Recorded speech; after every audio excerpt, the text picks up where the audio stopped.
নারায়ণগঞ্জের রূপগঞ্জে পুলিশের অভিযানে গ্রেফতারকৃত ওয়ারেন্টভুক্ত আসামি শামীম মিয়াকে পুলিশের গাড়ি থেকে ছিনিয়ে নেওয়ার ঘটনা ঘটেছে।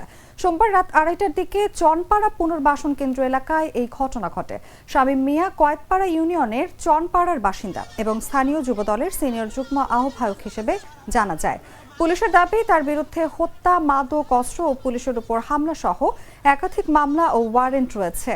দীর্ঘদিন পলাতক থাকার পর অভিযান চালিয়ে তাকে গ্রেফতার করা হয়। পরে তাকে হ্যান্ডকাফ পরিয়ে গাড়িতে তোলা হলে তার অনুসারীরা পুলিশের গাড়ি অবরুদ্ধ করে স্লোগান দিতে থাকে এবং এক পর্যায়ে তাকে ছিনিয়ে নিয়ে যায়। ঘটনার পর পুলিশ এলাকায় অভিযান চালিয়ে শামীমের স্ত্রী সাথী আক্তার সহ 13 জনকে আটক করে। এলাকাটি দীর্ঘদিন ধরে অপরাধ প্রবণ হিসেবে পরিচিত বলে জানিয়েছে পুলিশ। নারায়ণগঞ্জ জেলা পুলিশের একজন কর্মকর্তা জানান, ঘটনার তদন্ত চলছে এবং আইনগত ব্যবস্থা নেওয়া হবে। পুলিশ বলছে, ঘটনাস্থলের ভিডিও ও প্রত্যক্ষদর্শীদের তথ্য যাচাই করা হচ্ছে। আইনশৃঙ্খলা পরিস্থিতি স্বাভাবিক রাখতে অতিরিক্ত পুলিশ মোতায়েন করা হয়েছে।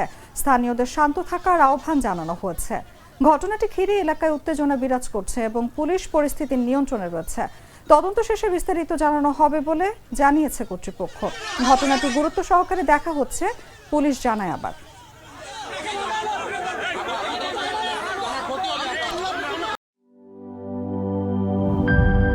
সব সমস্যার সমাধান হবে এই সস্তা কেবল বদলে বিজলি কেবলস লাগালে। বিজলি কেবল, নিরাপদ আজীবন।